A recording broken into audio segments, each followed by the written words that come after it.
I'm Zoe Murphy, a furniture and textile designer from Margate. Every month I do a workshop in my studio where visitors can eat dinner that I've made for them and make something creative along with me. But with the pandemic situation affecting the amount we can socialise in the UK, I have to stay at home.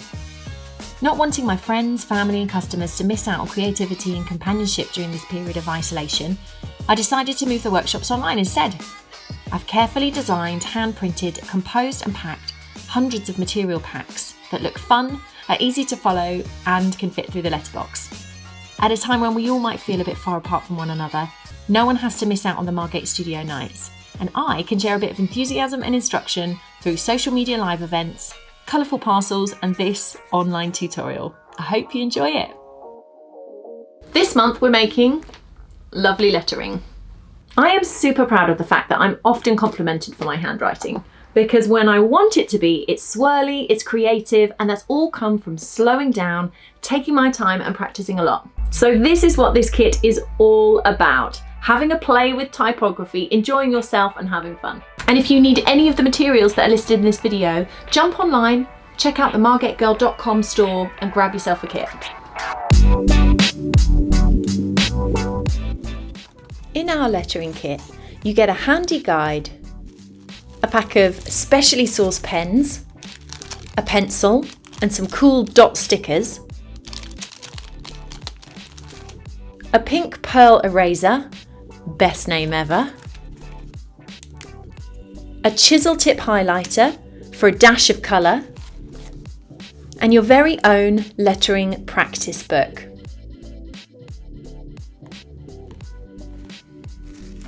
Plus, we've also included a sheet of my own handwritten font for you to copy. When doing any lettering, the pen that you use can make a huge difference to the way that the letters look. So I carefully picked the pens for your lettering kit to make sure we had a nice range and lots of options. Chisel tip pens can make a thick or a thin line, depending on how you hold it.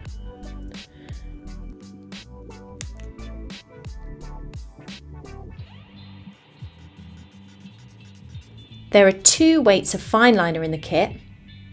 These are for making slender lettering and little details.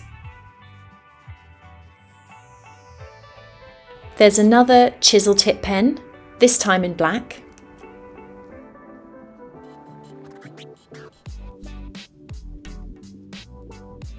And 2 weights of brush pen. These imitate using a brush and ink. If you're practicing without one of the kits, then simply get yourself a whole mix of weights of pen and see what kind of marks you can get on a page like this.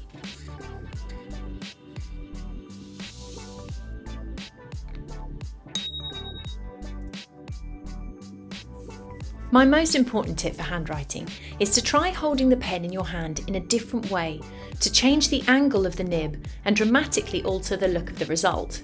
Instead of holding my pen at a 90-degree angle from the page, I turn them to the side and I have them resting on my forefinger so that they touch the page at a 45-degree angle. It will give you a lot more control over how hard you are pressing on the page, and it makes doing swooping motions much easier too.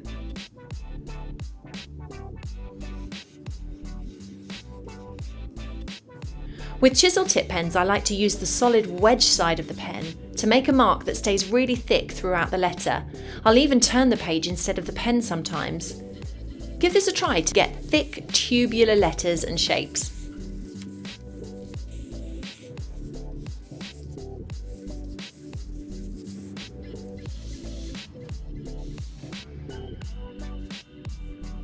The general rule for brush lettering is to press lightly on the upstroke and hard on the downstroke.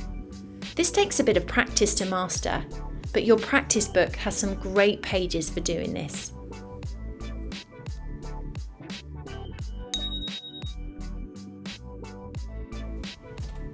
We've all done it, been a bit optimistic on our spacing when writing on an envelope or a birthday banner, and ended up running out of room. Don't be afraid to plot out your design very lightly with a pencil first. That's what the cute rubber is for.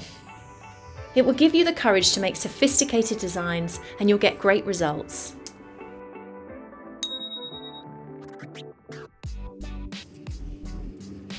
The same goes for spelling. When you're focusing on doing some great lettering, it might be a lot to worry about the spelling and grammar too. So write it out on a piece of scrap paper beforehand to avoid wasted effort.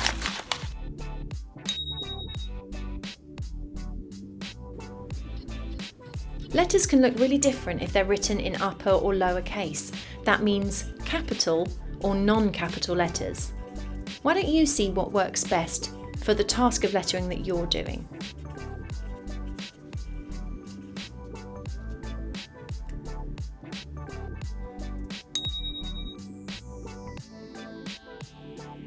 One of my favourite things to do is stretch out my letters, making them tall and slender or short and wide.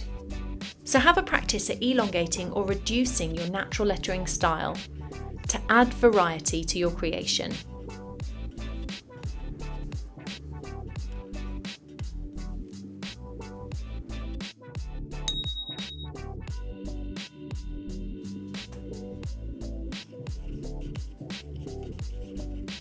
Another way of creating interest in lettering is to put space in between each letter. This is known as increasing the kerning. Try it with lettering that's joined together or separate. Have a go at decreasing the kerning too.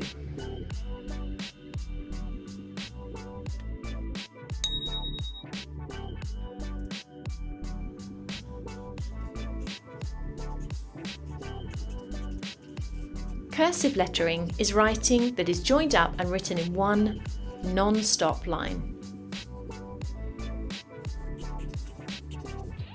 Italic lettering is where the lettering naturally slants to one side throughout.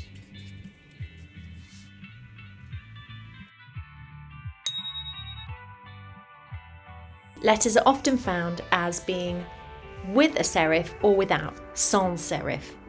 This refers to the letters having little details on the top and bottom of the figures. You'll often see serif letters in traditional typography and sans serif styles in more modern characters.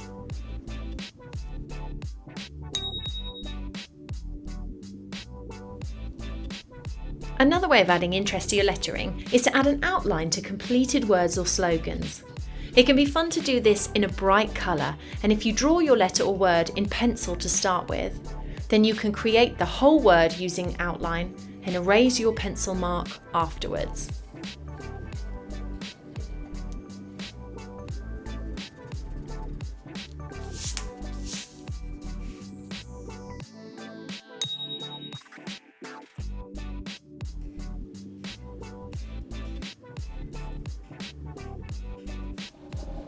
Some other fun techniques are to create your letters using lots of lines, patterns, or blocks.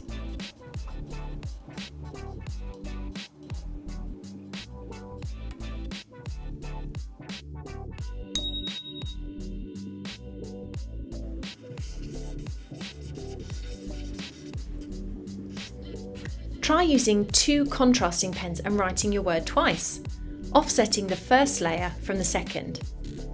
Done in the right way, this can give the impression of a shadow from your letters.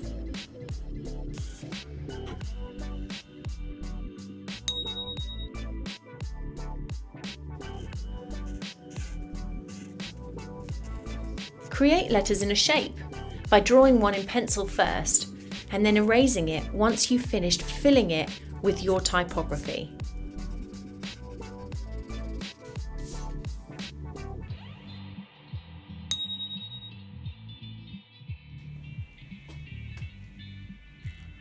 You can play around with shapes in general, and don't be afraid to be a bit silly with your experiments.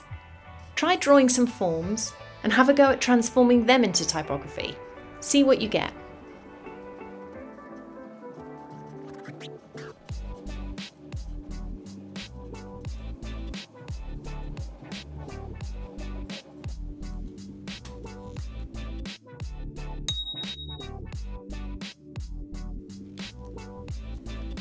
You can add some cool detail with the fine liners if you draw some very simple light coloured letters first using a coloured pen, and then add interior or exterior lines to the type. It's also a great way to tidy up the lettering too.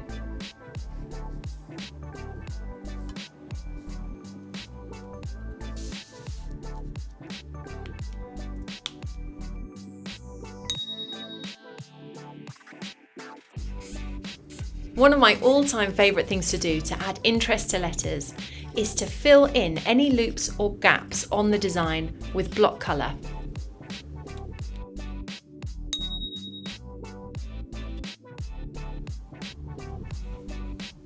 Traditional signwriters have a great way of making their lettering look 3D by adding a block to the design. There are lots of ways of doing this, and the tradition has a great history of creative artists. The idea is usually to recreate the edges of the letter slightly down and to the side of the top layer and lines. In this case, I've used a small piece of card in the form of a right angle triangle to keep the same distance down and across from the original letter, and to redraw any visible edges in this way to make the block letters.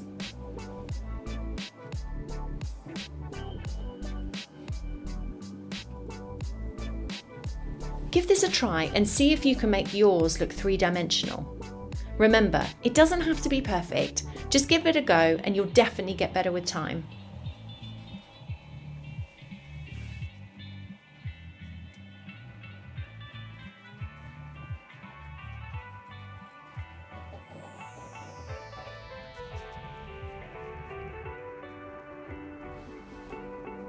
You can even add shadow to the block letters using pattern, line or shading in the parts where you know a light source would be least likely to reach it, from above or to the side.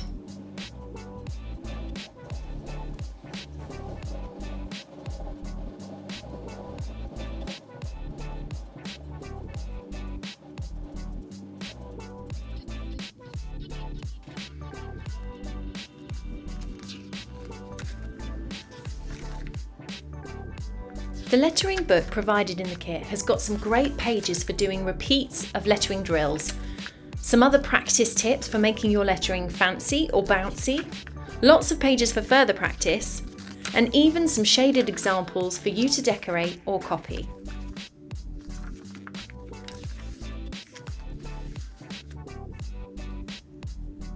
In the beginning, you will use the pages to practice components of letters, such as hairline stroke, that's where you keep the pen light and you make a thin line,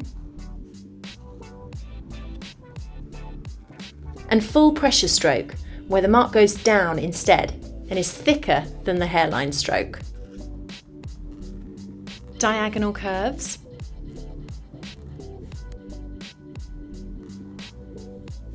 underturn,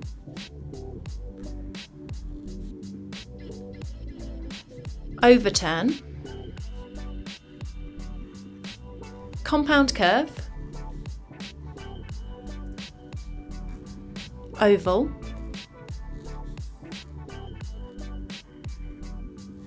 ascending loop,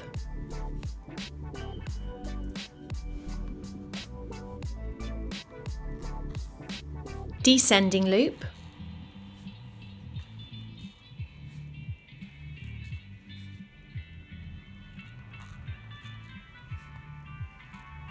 double loop, and curl. Remember to always press harder with your pen on the downstroke and lighter on the up.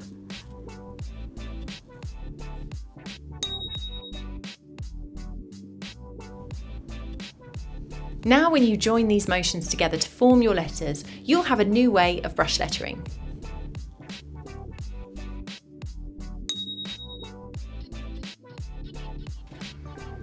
If you want to add some flair to your compositions, try copying some of the frills and flourishes from the page in the practice book. You could even invent some of your own.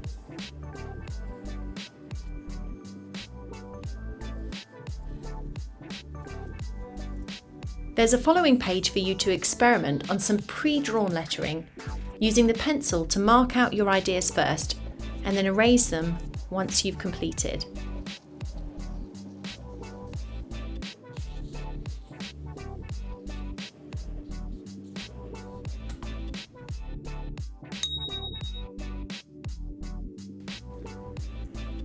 A fun way to give personality to letters is to try bouncing the text. This means making an effort to draw your characters without keeping them on a straight line.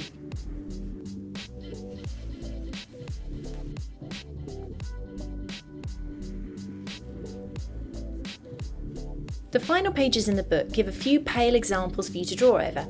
This gets your hand used to the motions required to create those kind of compositions, and you can copy these as many times as you like.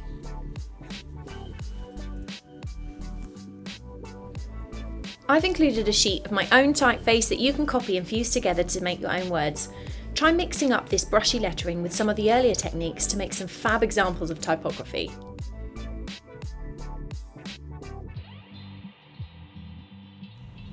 Well done! You have learned a lot about how to make some lovely letters now, using all the pens in your pack and pretty much a style for every occasion. Try using these techniques to jazz up letters and postcards to loved ones. Trust me, postal workers will really appreciate it too. Create your own greetings cards or even use it for yourself and your to-do lists.